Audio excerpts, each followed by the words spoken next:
할렐루야. 하나님의 살아있는 말씀입니다.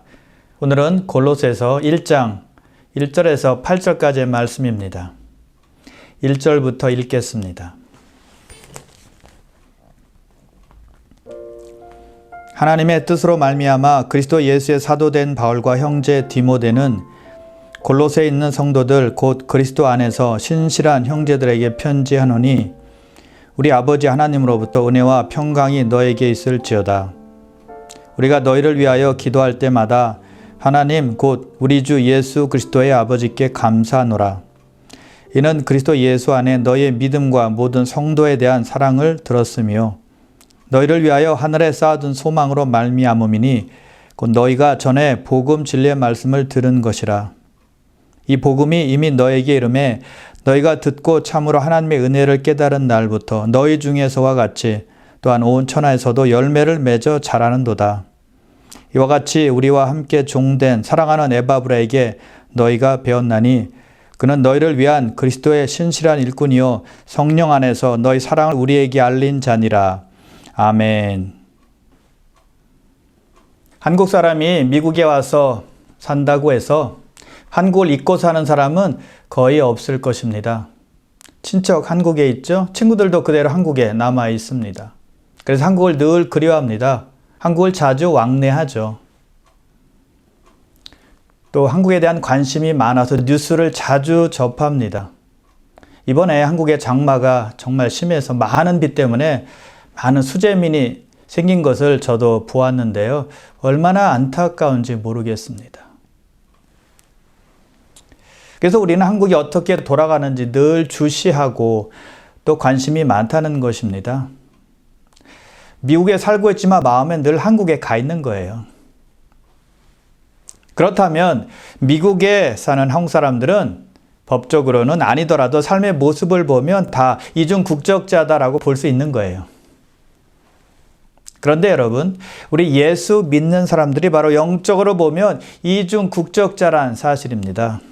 두 나라에서 살고 있기 때문입니다. 하나는 하늘나라, 또 하나는 이 땅의 삶이죠. 이 땅에 살고 있지만 우리의 본향은 하늘나라이기 때문에 늘 그리워하고 사는 겁니다. 이 세상에 몸담고 있지만 마음은 하나님이 계시는 저 천국을 사모하고 있기 때문이에요. 오늘 본문에 나오는 골로새 교회 성도들도 역시 마찬가지였습니다. 바울이 그들에게 이렇게 인사하고 있는데요. 2절입니다. 골로새에 있는 성도들 곧 그리스도 안에서 신실한 형제들에게 편지하노니 우리 하나님 아버지로부터 은혜와 평강이 너에게 있을지어다. 바울은 골로새 교회 성도들에게 그들이 골로새 지역에 살지만 그들은 또한 그리스도에 속한 자다라고 말하고 있는 것입니다. 지역적으로는 골로새에 있는 것이지만 영적으로 보면 예수 안에 있다는 것입니다. 이 땅에 속해 있지만 하늘나라에 속한 천국의 시민권자들이라는 것이죠. 동시에 두 나라에서 살고 있다는 것입니다. 예수 믿는 사람들은 누구나 다 이중 국적자들이라는 거예요. 이 땅에 살지만 하늘을 사모하고 사는 사람들이기 때문입니다. 자, 그렇다면 이중 국적을 가진 성도는 어떻게 살아야 될까요? 본문 4절과 5절인데요. 이는 그리스도 예수 안에 너희의 믿음과 모든 성도에 대한 사랑을 들었으며 너희를 위하여 하늘에 쌓아둔 소망으로 말미암음이니 너희가 전에 복음 진리의 말씀을 들은 것이라. 바울은 골로새 교회 교인들의 믿음과 사랑과 소망에 대해서 듣고는 하나님께 감사기도를 하고 있습니다. 그들이 어떤 믿음을 가졌길래 어떻게 성도들을 사랑하고 있길래 어떻게 하늘의 소망을 지니고 있길래 바울이 그토록 하나님께 감사기도를 하고 있는 것일까요? 먼저 믿음 때문입니다. 여기서 믿음이란 단어는 헬라어로 보면 피스티스라는 단어인데요. 아주 확실한 신뢰라는 뜻입니다. 완전히 믿는 것을 의미하는 거예요. 어떤 일에 대해서 어떤 사람에 대해서 어떤 사물에 대해서 확실히 믿는 것을 말하는 것입니다. 골로새 교회 성도들의 예수 믿는 믿음이 아주 확실했다는 것입니다. 그래서 바울이 예수 안에 있는 너희의 믿음이다 라고 표현하고 있는 것이죠. 예수를 주님과 구세주로 믿고 예수님께 대한 온전한 믿음과 신뢰를 가지고 살아가고 있었다는 것입니다. 자, 우리가 기억해야 할 것은 이 피스티스라는 단어는 맹목적으로 어둠 속에 뛰어드는 것과 같은 그러한 믿음을 말하는 것이 아닙니다. 믿음의 대상이 너무나 확실하기 때문에 믿고 맡기는 믿음이에요. 믿음의 대상은 누굽니까? 예수 그리스도죠. 또한 믿으면 삶이 변화된다, 달라진다는 확신이 있기에 믿는 겁니다. 근거가 있기 때문에 믿는 믿음, 이것이 피스티스입니다. 나를 천국으로 인도한다는 믿음과 확신이 없는데 어떻게 예수를 믿을 수 있겠습니까? 믿기 때문에 그런 확신이 있기 때문에 예수를 믿는 것이죠. 자, 한국 가는 비행기가 있다고 생각해 보십시오. 어떻게 하면 한국에 갈 수 있을까요? 비행기가 나를 한국에 안전하게 데려다 줄 것을 믿고 내가 비행기에 몸을 실으면 한국까지 안전하게 도착을 하는 것입니다.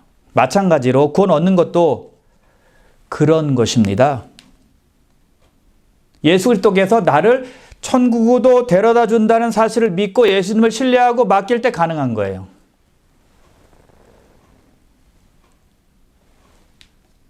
구원 얻는 것도 마찬가지인데요. 예수 그리스도께서 나를 천국으로 데려다 준다는 확신을 가지고 예수를 믿고 신뢰하고 맡길 때 가능한 것입니다.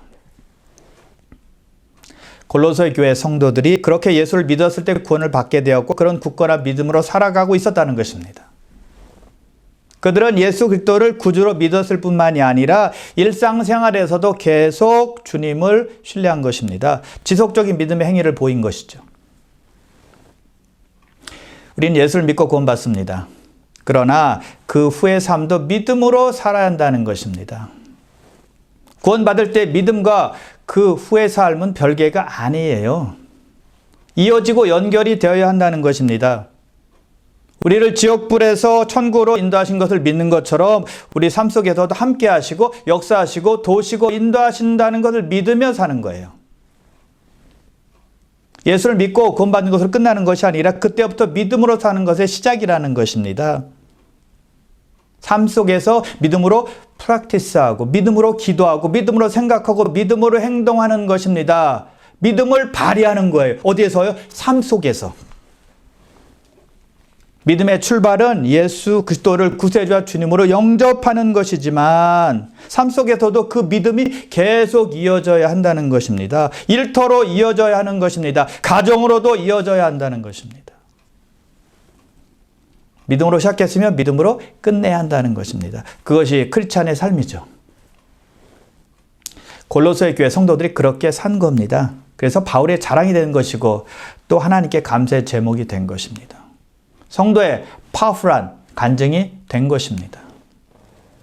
그렇다면 우리도 믿음으로 산 간증이 있어야 되지 않겠습니까? 예수 믿은 지가 1, 2년이 아니에요.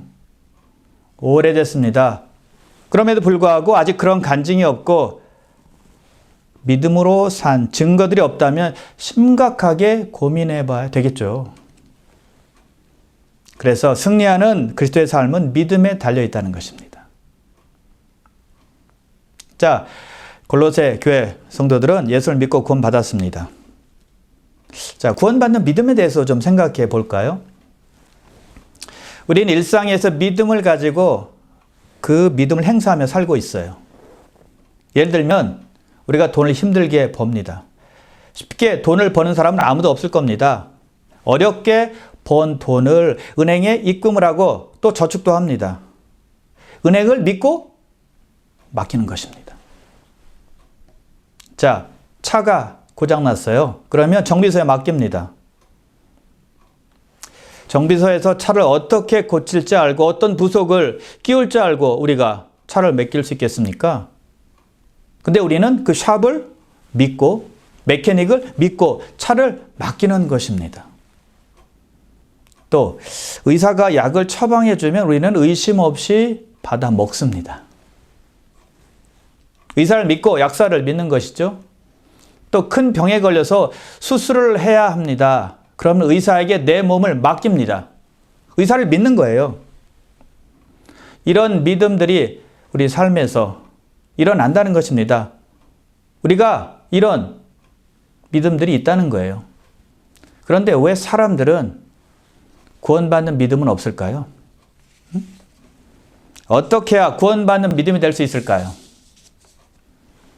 아프면 의사를 믿고 의사에게 내 몸을 맡기는 것처럼 한국 가기 위해서 비행기에 몸을 싣고 또 조종사에게 맡기고 조종사를 신뢰하는 것처럼 믿음의 대상인 예수 그리스도를 믿고 신뢰하고 맡기면 된다는 것입니다. 예수 믿는 것을 너무 신비하게 생각할 필요는 없습니다. 물론 예수 믿는 자체가 신비한 일입니다. 신기한 일이에요. 하지만 우리는 믿음의 대상인 예수님을 단순하게 믿고 영접하고 받아들이기만 하면 되는 거예요. 예수님이 구세주라는 것을 단순하게 믿을 때 구원이 임하는 거예요. 어떤 분들은 예수 믿을 때 믿음이 부족하다고 말합니다. 아이, 나같이 믿어 온 사람이 어떻게? 안 돼. 이런 식으로 말을 합니다. 또 어떤 분들은 예수 믿을 때 느낌이 없다고 확신을 갖지를 못합니다. 여러분, 예수 믿는다고 해서 엄청난 경험을 하는 것은 아닙니다. 경험하는 분들도 있지만 대부분은 특별한 경험 없이 예수를 영접하는 겁니다. 예수를 나의 구세주와 주님으로 고백하고 모셔드리기만 하면 되는 거예요. 성경은 밝히 말씀합니다. 영접하는 자, 곧 그의 이름을 믿는 자들에게는 하나님의 자녀가 되는 권세를 주셨으니, 영접하는 자, 믿는 자에게 하나님의 자녀가 되는 권세를 주신다는 것입니다. 성경대로 믿는 것이지 나의 느낌이나 나의 생각이나 나의 경험이나 나의 지식으로 예수님을 믿는 것이 아니라는 것이죠. 말씀을 믿고 예수님을 영접하면 되는 거예요. 골로새 교회 성도들이 바울이 전한 예수 그리스도의 복음을 듣고 그들이 구원을 받은 겁니다. 그리고 바울이 골로새 교회를 보면서 감사기도를 한 이유는 그들의 사랑 때문이었습니다. 그들은 신실한 믿음을 보인 것뿐만이 아니라 서로 뜨겁게 사랑했습니다. 하나님의 사랑을 경험하자 성도들에게 사랑을 보인 거예요. 자, 그런데 우리가 주목할 것은 그들은 어떤 특정한 사람만을 사랑한 것이 아니었다는 것입니다. 4절 중간에 보십시오. 모든 성도에 대한 사랑을 들었으며 가려서 사랑한 것이 아니라 모든 성도를 사랑했다는 것입니다.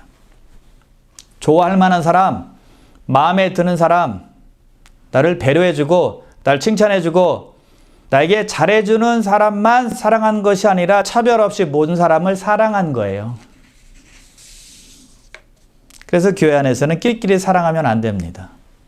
파벌을 짓고 마음에 맞는 사람만 사랑하면 안 된다는 거예요. 누구는 사랑하고 누구는 미워하면 안 된다는 것이죠. 똑같이 차별 없이 사랑해야 한다는 거예요.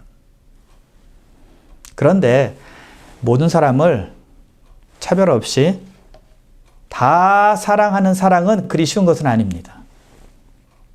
사랑하기 힘든 사람이 있거든요. 좋아할 수 없는 사람이 생기거든요. 마음에 들지 않는 사람이 없을 수가 없거든요. 용서되지 않는 사람이 있어요. 그렇다면 우리는 이렇게 생각해 봐야 합니다. 우리 자신은 하나님으로부터 사랑받을 자격이 있었는가? 라는 거예요. 우리가 사랑받을 만해서 예수님의 십자가의 사랑을 받았는가 생각해 봐야 한다는 거예요. 조금 더 도덕적으로 나은 사람이 있을 수 있습니다. 좀 더 착하게 사는 사람이 있을 수 있습니다. 법이 없어도 살 수 있는 선량한 사람이 있을 수 있습니다. 그런데 그 어떠한 사람도 하나님의 커트라인에 합격할 사람은 아무도 없어요. 왜요? 다 죄인이기 때문입니다. 하나님 보시기에는 도토리 키재기라는 것입니다. 우리가 보기에는 누가 더 낫고 누가 더 못하다라고 판단할 수 있겠지만 하나님 보시기에는 그놈이 그놈이에요. 겉은 어질게 보이고 선하게 보일지라도 그 마음속에는 더러운 것으로 가득 찰 수 있다는 것입니다. 이기심으로 가득 차고 욕심으로 가득 차고 시기와 질투로 가득 차고 또 용서하지 않는 미워하는 마음으로 가득 차고 음란한 마음으로 가득 차 있을 수 있다는 것입니다. 그게 사람입니다. 왜요? 우리 모두는 죄인이니까요. 영적으로 보면 우리 모두는 악취가 가득한 사람들이라는 거예요. 그럼에도 불구하고 하나님은 우리를 사랑하셨습니다. 아들을 죽이시면서까지 희생적인 사랑을 우리에게 보여주신 것입니다. 분에 넘치는 사랑을 우리가 받은 거죠. 그래서 주님께서 말씀하세요. 새 계명을 너에게 주노니 서로 사랑하라.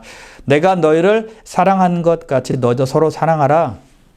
서로 사랑하라는 것입니다. 어떻게 해요? 예수님께서 우리를 사랑하신 것처럼 우리도 우리 지체들을, 성도들을, 모든 사람을 사랑하라는 것입니다.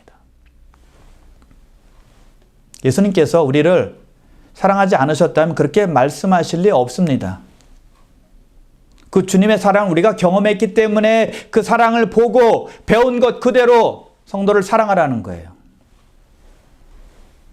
그래서 예수님의 사랑을 기억하며 참고 인내하며 성도를 사랑해야 하는 겁니다. 그리고 우리가 한 가지 기억할 것은 사랑에는 수고가 따른다는 것입니다. 성도 사랑, 가족 사랑, 부부 사랑 다 마찬가지입니다. 수고함이 없이는 사랑이 저절로 이루어지지 않기 때문이에요. 예를 들어 젊은 남녀가 사랑함으로 결혼에 골인했습니다. 그러면 그 두 사람의 사랑이 영원합니까? 계속 유지가 되나요? 천만에요. 안 돼요. 그래서 수고함이 필요하다는 것입니다. 남편은 남편대로, 아내는 아내대로 책임과 의무가 있잖아요. 그것을 수고하며 감당해야 하는 겁니다. 그렇지 않고 둘 중에 하나가 할 일을 하지 않는다면 갈등이 생길 것이고 싸움은 끊이지 않을 겁니다. 그래서 사랑은 자동적으로 유지되는 것이 아니라 수고함이 있을 때 사랑이 더욱더 돈독해지고 사랑이 꽃을 피우게 되는 것입니다. 말로만 사랑해서는 아무 소용이 없고 수고하고 애쓸 때 사랑이 발전되는 것입니다. 책임과 의무를 다할 때 성숙한 사랑으로 이어지는 거예요. 수고하지 않는 사랑은 허상이요 망상일 뿐입니다. 열매 맺지 못해요. 그래서 교회 안에서는 서로 수고함으로 사랑해야 한다는 것입니다. 그래서 뜨겁게 사랑하되 수고의 노력이 반드시 동반되어야 한다는 것이죠. 하나님께서 우리를 사랑하시되 수고하지 않으셨다면 어떻게 되었을까요? 행동으로 보이지 않고 말만 하셨다면 예수님을 이 땅에 보내시지도 않았을 것이고요. 우리에게 구원의 열매, 천국의 열매는 없었을 것입니다. 그러나 하나님은 사랑에 수고를 하셨습니다. 그래서 우리가 하늘나라를 바라보며 하늘에 소망을 두고 살아가고 있는 것입니다. 그래서 사랑에는 반드시 수고가 따른다는 것이죠. 그리고 세 번째, 바울은 그들이 가지고 있는 소망 때문에 감사했습니다. 바울은 골로새 교회, 교인들이 앞으로 갈 곳, 그들의 미래, 그들의 운명, 그들의 목적지를 보고 하나님께 감사할 수 있었던 것입니다. 여러분, 미래가 불확실한 것보다 더 불안한 것은 없습니다. 아무리 현재 잘 살고 문제가 없을지라도 미래 보장이 없다면 마음이 편치 않을 겁니다. 두렵고 떨리고 무서울 거예요.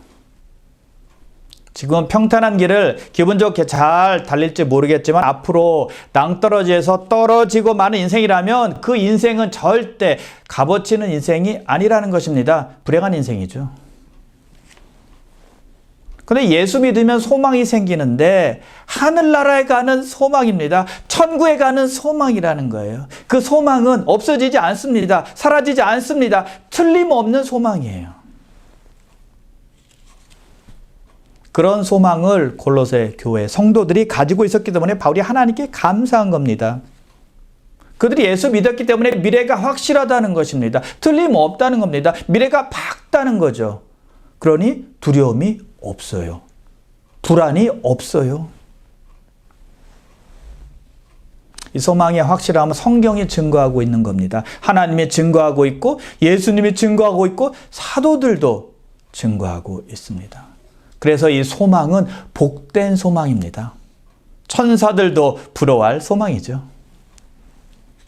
그래서 베드로는 이 소망을 산 소망이라고 말을 하고 있습니다. 죽은 소망이 아니라 살아있는 소망, 이루어질 소망이라는 것이죠. 그리고 히브리서 기자는 이 소망은 영혼의 닷 같아서 튼튼하고 견고하다라고 말했습니다. 그래서 예수 믿는 사람들이 가지고 있는 소망은 복스러운 소망이라는 것입니다. 영광스러운 소망이라는 거예요.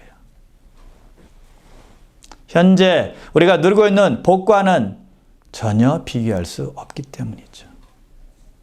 그래서 우리 예수 믿는 사람들은 현재만 바라보고 또 현재만 만족하고 현재만 집착하는 사람이 아니라 미래를 보고 달려가는 사람들입니다. 미래에 소망을 두고 살아가는 사람들이에요. 여러분, 소망이 인내를 만들어낸다는 걸 아십니까? 초대교회 때 많은 교회들이 큰 박해를 받았지만 믿음으로 포기하지 않은 이유가 있습니다. 그들은 모진 핍박 속에서도 견뎠습니다. 인내했습니다. 무엇을 위해 참고 견뎠을까요? 주님의 다시 오심을 바라보며 기다리며 참은 것입니다. 소망 인내를 만들어낸 것이죠. 아무리 괴롭고 힘들어도 다시 오실 주님을 생각하면 인내할 수 있었거든요. 그래서 소망이 참을 수 있게 해주고 인내할 수 있게 하는 것입니다. 자, 예를 들면 삶에서 예를 한번 들어본다면 직장에 다닙니다. 그럼 직장 일이 쉬운 건 아니잖아요. 어려운 일도 있고 또 일하다 보면 피곤하고 스트레스도 쌓이고 또 상사가 또 책망도 할 것이고 그러나 참습니다. 견딥니다. 왜요? 봉급날이 있으니까. 그게 소망의 날이거든요. TGIF라는 말이 있죠. TGIF. Thank God it's Friday라는 뜻이죠. 하나님 감사합니다. 드디어 금요일이 되었군요. 라는 뜻이에요. 일주일 동안, 5일 동안 힘들게 근무하고 괴로워도 참고 견디며 인내한 이유는 Friday, 금요일 오후를 기다렸기 때문입니다. 그럼 이틀을 쉴 수 있잖아요. 주말에.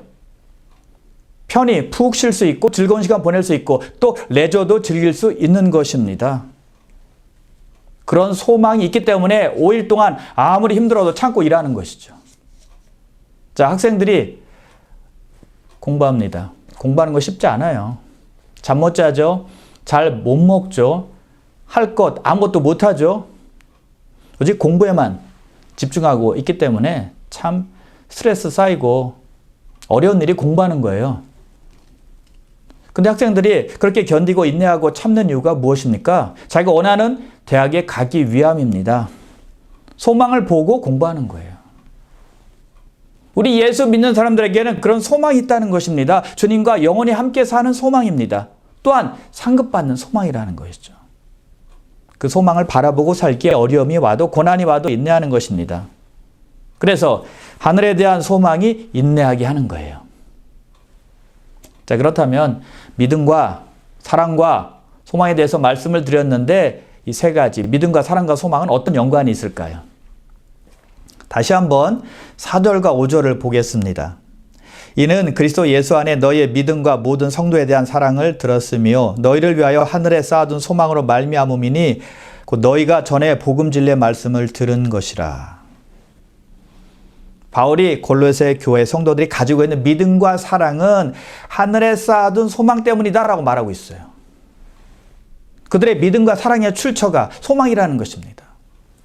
소망 때문에 예수를 온전히 믿게 되었고 소망 때문에 성도를 사랑하고 있다는 겁니다. 영광스러운 소망이 없고 하나님 나라에 대한 복된 소망이 없는데 예수를 잘 믿은들, 성도를 사랑한들 무슨 의미가 있겠느냐는 거예요. 예수를 잘 믿는 동기가, 성도를 사랑하는 동기가 하늘의 소망 때문이라는 거예요. 여러분, 예수를 잘 믿으려고 노력하십니까? 그 동기는 무엇입니까? 여러분, 모든 성도를 사랑하려고 애쓰십니까? 그 동기는 무엇입니까?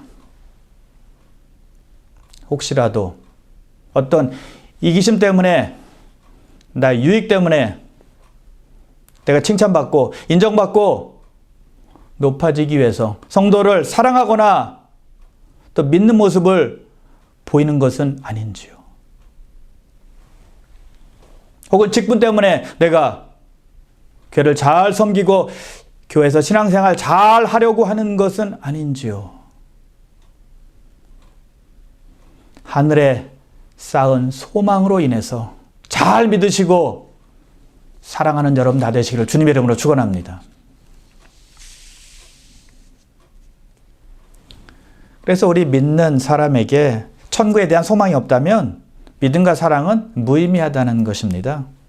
죽어서 모든 것이 끝난다고 생각해 보십시오. 믿음이 무슨 소용이 있겠으며 성도를 사랑하는 것이 무슨 의미가 있겠어요. 다 헛것이죠.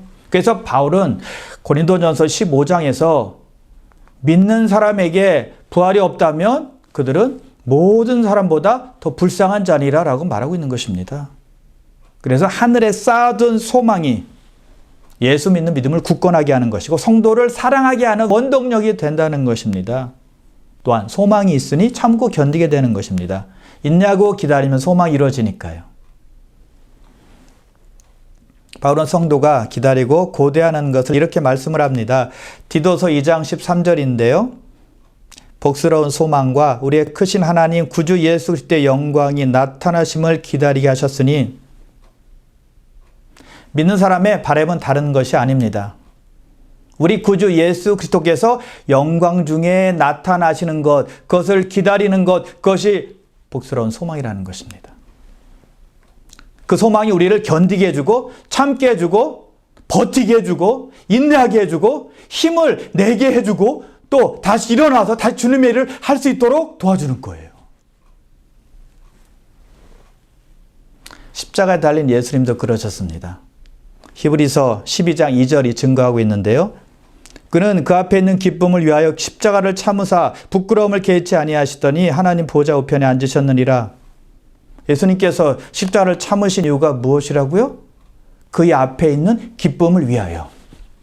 예수님께서 십자가에서 부끄러움을 개의치 아니하신 이유가 무엇이라고요? 그의 앞에 있는 영광 때문에. 십자가의 고통과 부끄러움을 참으신 이유는 소망 때문이었다는 것입니다. 예수를 믿음으로 말미암아 온 인류가 구원받고 천국으로 가는 소망을 보고 예수님께서는 십자가를 참으신 겁니다. 십자가의 고통을 견디신 것입니다. 부끄러움을 개의치 아니하신 것입니다. 결국 우리 예수님은 하나님 보좌 우편에 앉으셨습니다. 할렐루야. 소망이 인내를 만들어내는 것입니다. 하늘에 쌓은 소망으로 말미암아 믿음이 더욱더 든든해지고 사랑은 더욱더 돈독해지는 것이죠. 믿음과 사랑과 소망 너무너무 중요한 거예요. 즉 예수를 믿고 성도를 사랑하고 하늘의 소망으로 살아가는 것, 이 세 가지만 하시면 됩니다. 쉽지 않아서 그렇지 이렇게 하면 돼요. 그럼 이 세 가지가 다 연결이 되죠. 믿음이 있으면 사랑하게 되고 믿음이 있으면 소망을 갖게 됩니다. 사랑하는 사람은 믿음이 있다는 증거가 되는 것이고 소망이 있으면 사랑하게 되어 있습니다. 이 세 가지는 톱니바퀴처럼 연결이 다 되어 있고요. 하나도 빠지면 안 되는 겁니다. 그래서 성도는 믿음과 사랑과 소망으로 사는 사람들이에요. 믿음이 있다면 보기 싫은 사람도 용서하게 되고 사랑하게 되는 것이죠. 하늘에 대한 소망이 있다면 이 세상에 그렇게 미련두지 않습니다. 물론 이 세상에 열심히 살아야 합니다. 그러나 크게 집착하지 않는다는 거예요. 왜냐? 하늘나라가 좋다는 것을 알고 있기 때문입니다.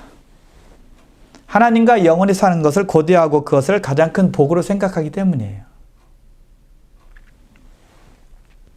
여러분 다시 한번 기억하십시오.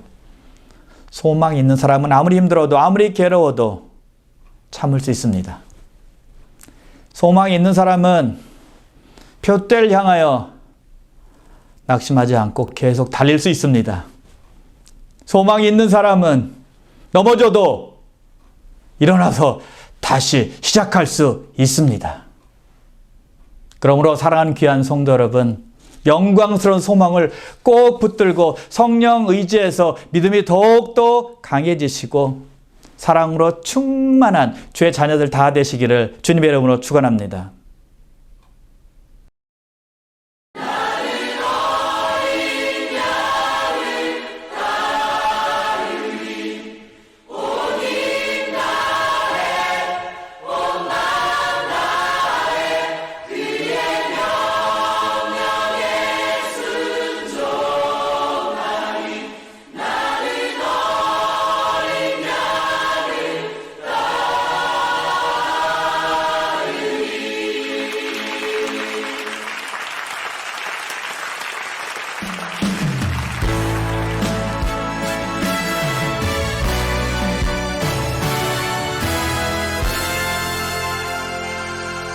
난 들었네 옛 성도들 복군 앞에 끌려간 그 이야기 주의 이름을 부인하면 살려주리라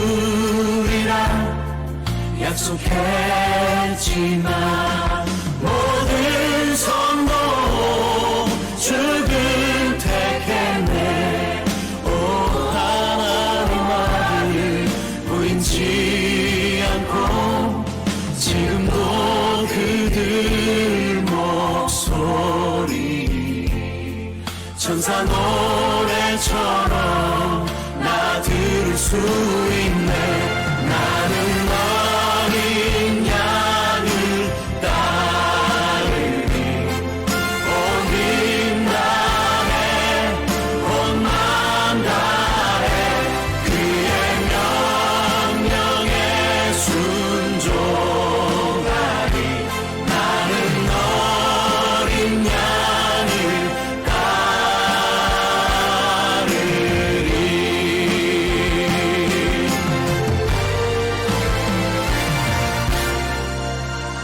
세월이 흐른 지금 이 순간 주를 향한 믿음 편찮네. 이제 주 위해 세상 버리고 십자가 들고 나가야 하니 우리 위해 십자가 지신 그분을 위해 살아야 하리. 마지막 나팔 울릴 때까지 참으며 담대히 선포하리. 나는 어린 양을 따르리. 온 맘 다해 그의 명령에 순종하리. 나는 어린 양을 따르리. 나를 대신해 고통 당하시고 수치지시니 주 어린 양